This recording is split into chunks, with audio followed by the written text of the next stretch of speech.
हम सभी जानते हैं कि वॉकिंग एक बहुत ही यूज़फुल एक्सरसाइज है। वॉकिंग करने से बॉडी को बहुत सारे बेनिफिट मिलते हैं, लेकिन क्या आप जानते हैं कि यदि वॉकिंग सही तरीके से ना की जाए तो फ़ायदा होने की जगह आपको नुकसान भी हो सकते हैं। आज की वीडियो में हम वॉकिंग से जुड़े हुए ऐसे ही कुछ नियमों के बारे में आपको जानकारी दे रहे हैं, जिससे कि आप अपनी वॉकिंग की जर्नी को और भी ज़्यादा रिजल्टफुल और आपके लिए हेल्दी बना सकें। तो वीडियो को शुरू करते हैं। चैनल को आप सब्सक्राइब कर लीजिए, वीडियो को लाइक और शेयर आप अभी से कर दीजिए।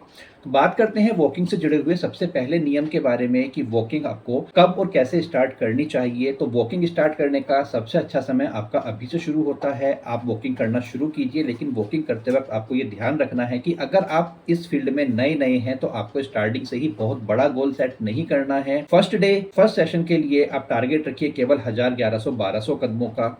उसके बाद में धीरे धीरे हर रोज 150, 200 कदम बढ़ाते हुए आप अपनी वॉकिंग की जर्नी को आगे लेकर के जाइए। अगर आप ऐसा करेंगे कि पहले ही दिन आप बॉडी को जबरदस्ती 8 या 10,000 कदम चलने के लिए मजबूर करेंगे, तो यकीन मानिए कि बहुत ही जल्दी 2-3 दिन के बाद ही बॉडी आपको सपोर्ट करना बंद कर देगी और वॉकिंग पर जाने की मोटिवेशन ही आपकी पूरी तरह से खत्म हो जाएगी। तो वॉकिंग तो करना आप शुरू कर देंगे इस वीडियो के बाद में, लेकिन आपको मैं बता दूं कि डायरेक्ट वॉकिंग शुरू करने से पहले आपको ध्यान देना चाहिए कि वॉकिंग करने से पहले वार्म अप और वॉकिंग करने के बाद में कूल डाउन पीरियड को आपको जरूर फॉलो करना चाहिए। वॉकिंग अगर आप शुरू कर रहे हैं तो उससे पहले थोड़ा सा 2-4 मिनट के लिए बॉडी को वार्म अप आपको करना है। आप थोड़ा सा हल्का हल्का जंपिंग की प्रैक्टिस कर सकते हैं, बॉडी को ट्विस्टिंग करके बॉडी की स्टिफनेस को दूर कर सकते हैं। उसी तरीके से जब आप वॉकिंग कर चुके हैं तो नेचुरल सी बात है कि वॉकिंग के दौरान में आपको पसीना आएगा, तो जितनी देर बॉडी से नया पसीना उत्पन्न हो रहा है उतनी देर तक आपको आराम से बैठना है। इसको हम कूल डाउन पीरियड बोलते हैं। इतने ड्यूरेशन में आपको ये भी ध्यान रखना है कि पानी या कोई और ठंडी चीज या लिक्विड आदि को आप सेवन करने से परहेज करें। इनकेस इमरजेंसी है तो थोड़ी मात्रा में आप पी सकते हैं। अब एक बहुत ही इंपॉर्टेंट फैक्टर आता है कि वॉकिंग करते वक्त बॉडी का पोस्चर कैसा होना चाहिए। तो आपको ध्यान देना चाहिए कि आपकी रीढ़ सीधी होनी चाहिए, कंधे झुके हुए नहीं होने चाहिए और गर्दन बिल्कुल भी सिर को नीचे ना झुका रही हो, बल्कि आपको वॉकिंग करते वक्त हमेशा अपने से 50, 60, 70 मीटर स्ट्रेट आपको देखना चाहिए, जिससे कि आपकी चाल सीधी और नियमित हो सके।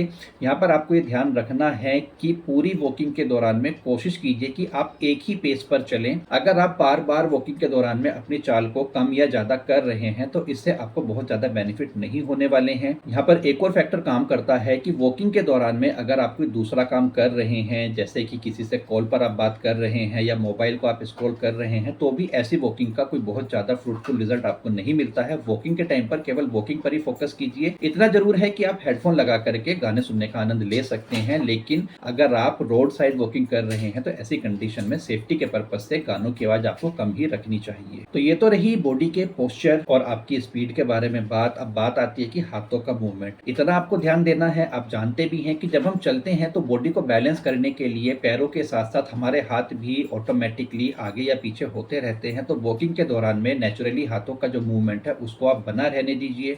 अगर आप जबरदस्ती हाथों को स्टडी रखने की कोशिश करेंगे तो आपका बैलेंस खराब हो करके आपको समस्या क्रिएट हो सकती है। नेक्स्ट जो रूल आता है वो रहता है कि वॉकिंग का कौन सा समय बेस्ट होता है।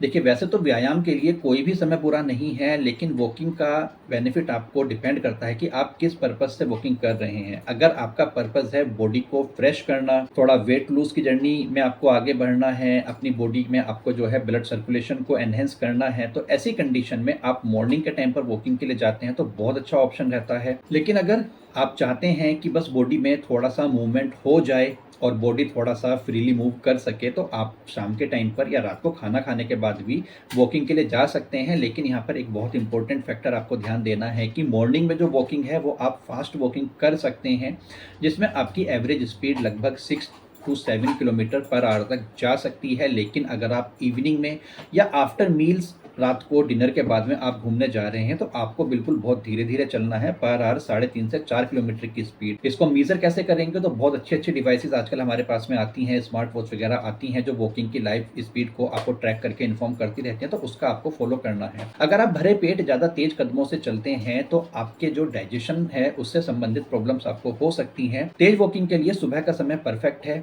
और सुबह का समय ही वॉकिंग के लिए सबसे ज़्यादा यूज़फुल भी है, अगर बात की जाए दिन भर के 24 घंटों के बारे में। एक बहुत इंपॉर्टेंट रूल है, वॉकिंग के दौरान बॉडी के सिग्नल्स को आपको पहचानना चाहिए। आपको ये ध्यान देना चाहिए कि बॉडी क्या कह रही है, वॉकिंग के साथ में कितना कोऑपरेट कर रही है। सबसे इंपॉर्टेंट फैक्टर आपका आता है कि आपकी सांस लेने की जो प्रक्रिया है, अगर वॉकिंग करते करते आपको मुंह से सांस लेने की जरूरत पड़ रही है तो आप समझ जाइए कि बॉडी एग्जॉस्ट हो रही है। उस कंडीशन में वॉकिंग आपको बंद कर देनी है। नॉर्मली जब तक आप नाक से सांस लेकर के और मुंह से छोड़ पा रहे हैं, वॉकिंग आप कंटिन्यू कर सकते हैं। दूसरी चीज आती है कि बॉडी को अगर प्यास की फीलिंग ज्यादा हो रही है, बॉडी बहुत ज्यादा डिहाइड्रेटेड लग रही है, तो आप वॉकिंग को तुरंत रोक दीजिए। तीसरी चीज, अगर वॉकिंग करते वक्त आपको बहुत ज्यादा थकान या चक्कर जैसा फील हो रहा है तो आपको बिल्कुल भी कंटिन्यू नहीं करना है। तुरंत आपको बैठ करके और कूल डाउन पीरियड करना है और आपको अपने वॉकिंग की जर्नी को उस दिन के लिए स्टॉप कर देना चाहिए। लगातार प्रॉब्लम्स हो रही हैं तो आपको किसी हेल्थ एक्सपर्ट से या डॉक्टर से परामर्श लेना चाहिए। एक बहुत बड़ी गलती जो अक्सर वॉकिंग करने वाले लोग करते हैं, पानी को लेकर के है। ऐसा